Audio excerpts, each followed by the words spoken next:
Hello, YouTubers and tech lovers out there. Kshitij Kumar again here from Horizon Tech for you. और Horizon Tech for you के आज के इस episode में हम बात करने वाले हैं PCI Express के बारे में. The most requested video on this channel. ठीक है, मेरे बहुत सारे सब्सक्राइबर्स ने मुझे इतनी बार रिक्वेस्ट किया है, ये सबसे ज़्यादा रिक्वेस्ट किया गया वीडियो है. अगर आपने हमारा पिछला वीडियो नहीं देखा है, किन्हीं कारणोंवश अगर आप हमारे सब्सक्राइबर नहीं हो और डायरेक्टली इस वीडियो पे आए हो, तो मैं आपको रिक्वेस्ट करूंगा कि हमारा जो पिछला वीडियो है जिसमें मैंने समझाया था PCI, वो आप अच्छे से देख लीजिए और अच्छे से समझ लीजिए. छोटा सा ही वीडियो है, 10-12 मिनट का. आपको देखना पड़ेगा क्योंकि PCI एक्सप्रेस को अगर आपको अच्छे से समझना है, उसके जो एडवांटेजेस हैं उसको अच्छे से समझना है बिल्कुल डीप लेवल पर, तो आपको PCI क्या है, इसका जो पुराना वर्जन वो पता होना चाहिए और उसमें क्या क्या डिसएडवांटेजेस हैं स्पेशली वो पता होने चाहिए कि क्यों हमने PCI एक्सप्रेस बनाया, PCI में ऐसा क्या नहीं था, क्या नहीं मिलता था वहाँ पे, उसके डिसएडवांटेजेस क्या क्या हैं.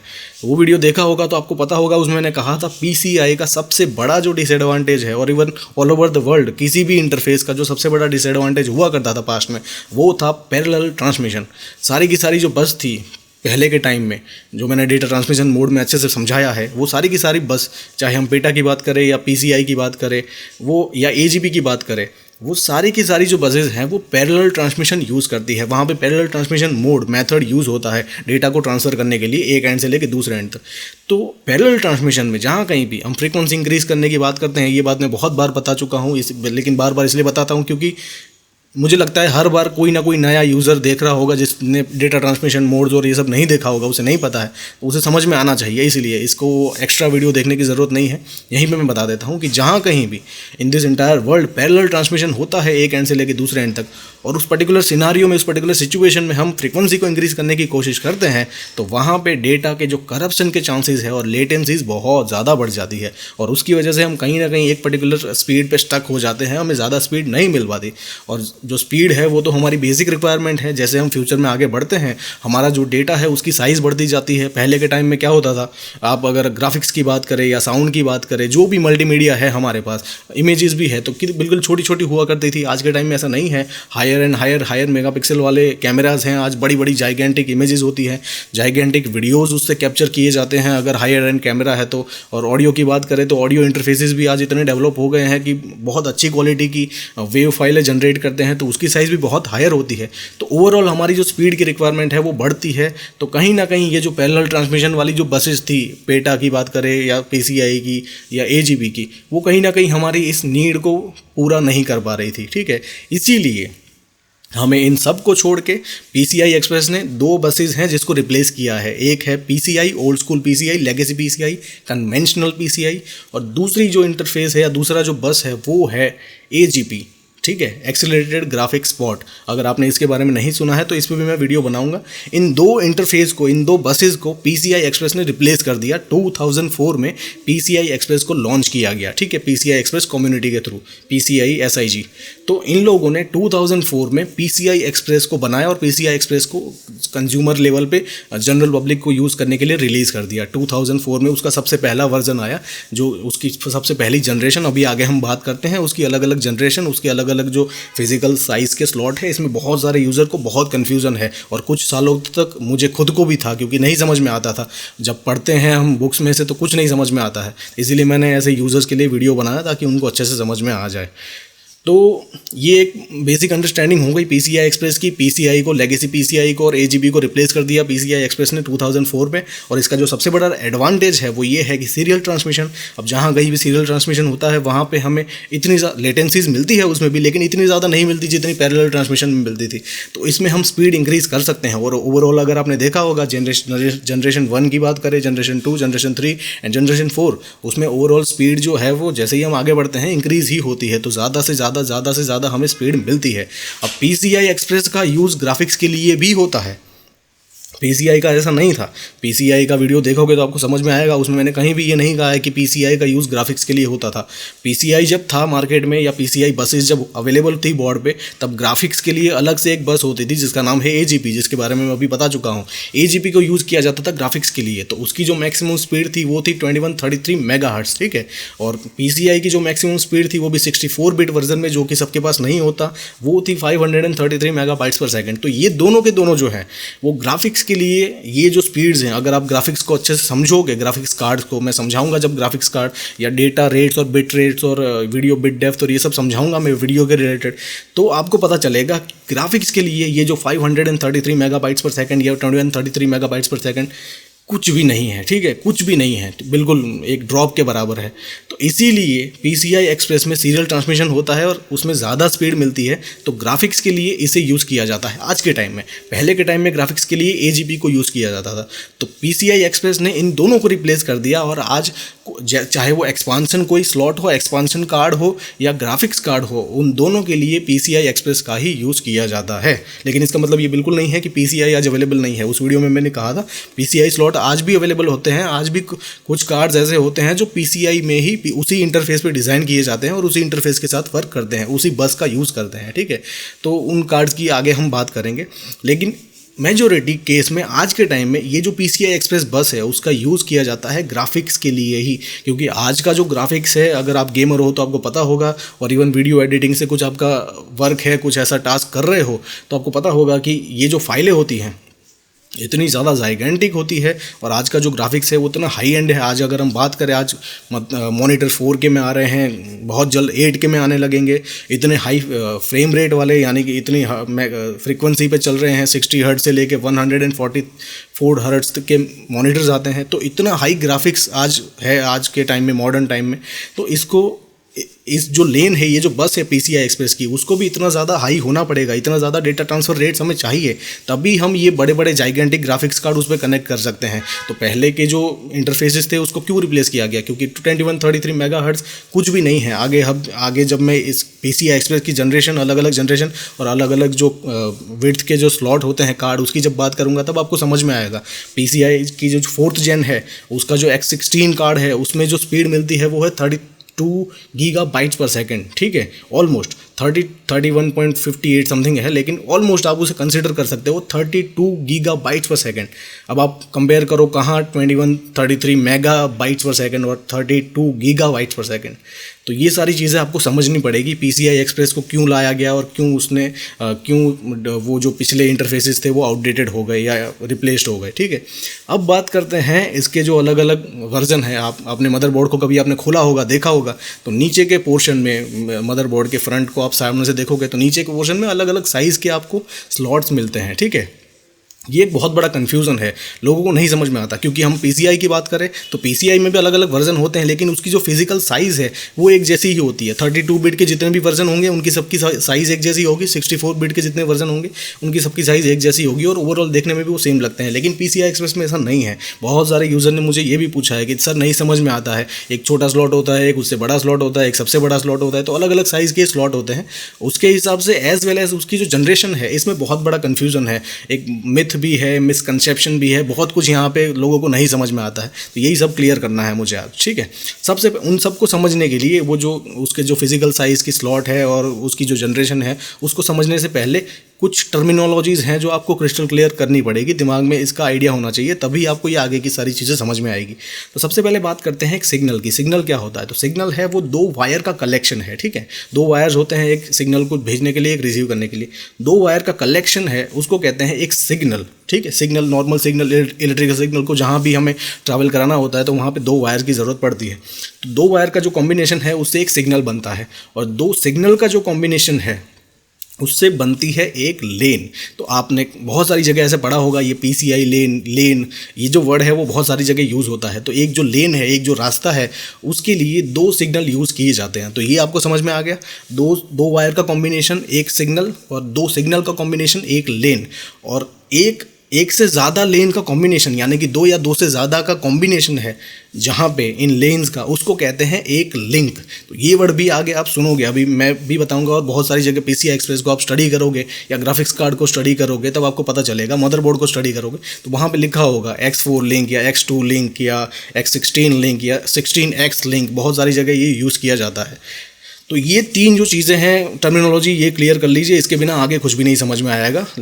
सिग्नल किसे कहते हैं, लेन किसे कहते हैं और लिंक किसे कहते हैं, ठीक है।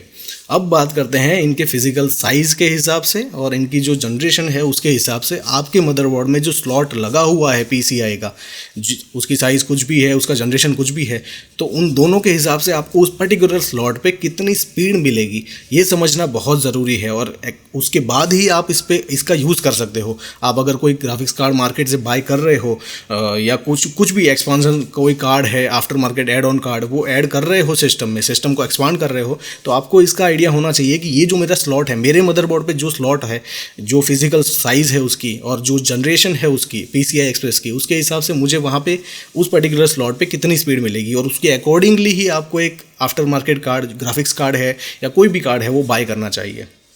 तो PCI एक्सप्रेस की जो सबसे पहली जनरेशन है, जो सबसे पहला वर्जन है, वो 2004 में रिलीज़ किया गया था और उसकी जो एक लेन थी उसकी स्पीड थी 250 मेगाबाइट्स पर सेकंड, यानी कि 250 मेगाबाइट्स पर सेकंड एक लेन की स्पीड। ये आपको ध्यान से याद रखना पड़ेगा और इस पर्टिकुलर चीज़ को आप याद रख लोगे अच्छे से। PCI एक्सप्रेस की जो पहला वर्जन था उसकी जो एक लेन, सिंगल लेन थी, उसकी स्पीड थी 250 मेगाबाइट्स पर सेकंड। तो आगे के जो ये वर्जन है, जितने भी जनरेशन है और जितने अलग अलग फिजिकल साइज़ है, उनको याद करने में या उनकी जो बैंडविड्थ है उसको कैलकुलेट करने में आपको बहुत आसानी होगी। ये जो नंबर है 250, वो आपको दिमाग में बिठा लेना है कि पहला जनरेशन जो था, पहला वर्जन, उसकी जो सिंगल लेन थी उसकी स्पीड थी 250 मेगाबाइट्स पर सेकंड। ठीक है, अब उसके बाद इनमें अलग अलग साइज़ के कार्ड होते हैं, यानी कि जो कॉमन साइज़ है वो मैं आपको बता देता हूँ। X1 या 1X भी कहते हैं इसे, ध्यान से सुनिएगा। X1 लिखा होगा या 1X भी लिखा होता है बहुत सारी जगह पे। एक 2X है, उसे साइज़ डबल होती जाती है, 2X है, या X2 कह लीजिए, या X4 होता है, उसके बाद X2 के बाद उससे डबल X8 होता है और X16 होता है। ये 5 कॉमन साइज़ है जो फिजिकल साइज़ में आपको स्लॉट मिलते हैं मदरबोर्ड पे भी, और उसके हिसाब से कार्ड्स भी होते हैं, एक्सपांशन कार्ड्स। ठीक है, तो ये 5 है, X1, X2, X4, X8 and X16।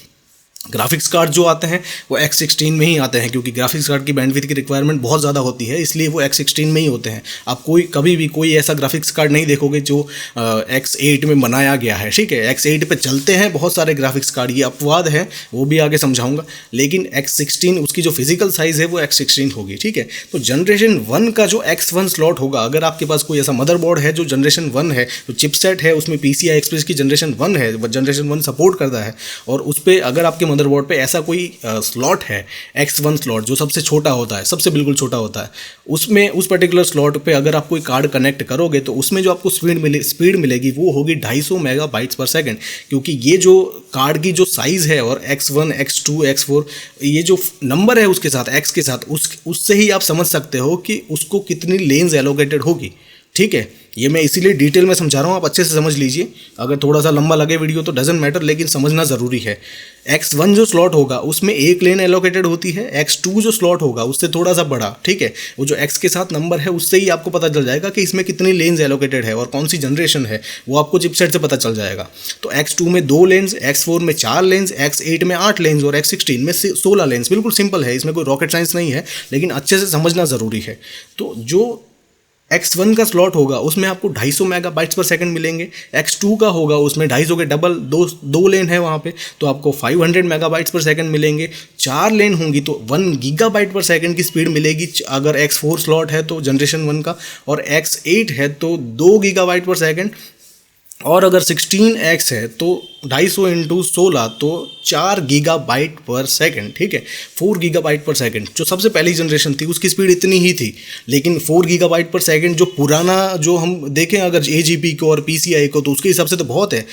PCI की तो जो स्पीड थी वो थी 533 मेगाबाइट्स पर सेकंड और AGP की थी 2133 मेगाबाइट्स पर सेकंड। तो उसके हिसाब से तो PCI एक्सप्रेस की स्पीड बहुत अच्छी लगती थी 2004 में जब ये आया। जो सबसे बड़ा जो स्लॉट है X16 उसकी स्पीड है 4 गीगाबाइट पर सेकंड, तो 2133 से तो बहुत अच्छी है 4 गीगाबाइट्स पर सेकंड की स्पीड। लेकिन धीरे धीरे ये हमें कम पड़ने लगी, ये जो स्पीड है, हम जैसे फ्यूचर में आगे बढ़ते हैं हमारी रिक्वायरमेंट बढ़ती है। उसके बाद PCI एक्सप्रेस की दूसरी जनरेशन लॉन्च हुई, उसमें अब हर जनरेशन में, अब सिंपल है कहानी, अब हर जनरेशन के साथ ये जो एक लेन है, जो मैंने क्यों कहा था कि 250 का नंबर याद रख लीजिए, ये जो 250 का नंबर है वो डबल होता जाता है हर एक नई जनरेशन के साथ। ये जो सिंगल लेन की जो स्पीड है वो डबल होती जाती है। ठीक है, ऑलमोस्ट डबल हो जाती है। तो दूसरी जो जनरेशन आई उसमें एक लेन की स्पीड हो गई 500 मेगाबाइट्स पर सेकंड। पहले पहले वाले में थी 250 मेगाबाइट्स पर सेकंड। तो अब दूसरी जनरेशन का अगर आपके पास कोई मदरबोर्ड है, दूसरी जनरेशन का चिपसेट है, जो चिपसेट है वो दूसरी जनरेशन है PCI एक्सप्रेस की, उसमें सपोर्टेड है, तो उस पर अगर कोई X1 स्लॉट होगा तो उसमें आपको वहाँ पे उसी X1 में जो पहली जनरेशन में 250 मिलती थी, यहाँ पे आपको मिलेगी 500 मेगाबाइट्स पर सेकंड। अब हर एक स्लॉट के साथ स्पीड डबल हो जाएगी, यानी कि पहले वाले का जो X2 था उसमें मिलती थी 500 मेगाबाइट्स पर सेकंड, तो यहाँ का जो जनरेशन 2 का जो X2 होगा वहाँ पे मिलेगी आपको 1 गीगाबाइट पर सेकंड, ठीक है। और जो X4 होगा वहाँ पे 2 गीगाबाइट पर सेकंड, और ऐसे ही X16 में 8 गीगाबाइट पर सेकंड। तो हर जनरेशन के साथ मैंने जैसे कहा एक लेन की स्पीड डबल हो गई, तो हर एक कार्ड की, ये जो फिजिकल साइज़ के कार्ड है X1 X2, उनकी स्पीड भी हर जनरेशन के साथ डबल हो जाएगी। अब बिल्कुल सिंपल है, जनरेशन 3 जब लॉन्च हुई तो वहाँ पर स्पीड बढ़ के सिंगल लेन की हो गई 1 गीगाबाइट पर सेकंड। तो हर एक कार्ड की आप कैलकुलेट कर सकते हो, सिंपल है। 2X में मिलेगी 2 गीगाबाइट, 4X में 4 गीगाबाइट, 8X में 8 गीगाबाइट और 16 में 16 गीगाबाइट। अब जनरेशन 3 तक के मदरबोर्ड आज मार्केट में अवेलेबल है। जब तक मैं ये वीडियो बना रहा था, जब मैंने ये वीडियो बनाया था, अगर आप फ्यूचर में इसे देख रहे हो तो शायद जनरेशन 4 भी रिलीज़ हो जाएगी, लेकिन अभी तक कोई भी मदरबोर्ड या कोई भी चिपसेट ऐसा नहीं था जो जनरेशन 4 भी सपोर्ट करता है। हालांकि PCI एक्सप्रेस जो कम्युनिटी है, PCI SIG, उन्होंने तो 2011 में ही जनरेशन 4 लॉन्च कर दी है, लेकिन अभी भी मार्केट में फिजिकली कोई ऐसा मदरबोर्ड अवेलेबल नहीं है जिस पे जनरेशन 4 मिले। शायद केबी लेक में 2017 में जो रिलीज़ होने वाला है, या जैन में भी मुझे एग्जैक्टली आइडिया नहीं है कि वो जनरेशन कौन सी है, शायद जनरेशन 3 है। लेकिन जनरेशन 4 के मदरबोर्ड 2017 के एंड तक या 2018 में अवेलेबल हो जाएंगे। जनरेशन 4 की जो सिंगल लेन की स्पीड है वो है पहली वाली से डबल, यानी कि तीसरी में थी 1 गीगाबाइट पर सेकंड, तो फोर्थ में मिलेगी 2 गीगाबाइट पर सेकंड सिंगल लेन की स्पीड, 2 गीगाबाइट पर सेकंड। और उसका जो X16 स्लॉट होगा उसमें मिलेंगे 32 गीगाबाइट पर सेकंड। ध्यान से सुनिएगा, ये जो सारे नंबर्स है वो मैं बिट्स में नहीं बता रहा हूँ यहाँ पर। आप अगर स्टडी करोगे तो बिट्स में लिखा होता है नंबर, कंफ्यूज हो जाता है यूज़र, नहीं समझ में आता। मैं इसीलिए बाइट्स में बता रहा हूँ, क्योंकि हम जो डेटा ट्रांसफ़र फाइल की साइज़ है या डेटा ट्रांसफ़र करते हैं वो बाइट्स में ही होता है सारा डेटा। तो जो सबसे बड़ा स्लॉट है जो ग्राफिक्स कार्ड के लिए हम यूज़ करते हैं X16, उसमें जो स्पीड मिलेगी वो होगी 32 गीगाबाइट्स पर सेकंड। जाइगेंटिक स्पीड है, मैसिव, ठीक है। इतनी ज़्यादा ज़रूरत अभी तो है फिलहाल, तो जैसे अकॉर्डिंग टू मी है, लेकिन एक नॉर्मल यूज़र के लिए तो मोर देन इनफ है। तो ये बहुत अच्छा एडवांटेजेस है PCI एक्सप्रेस।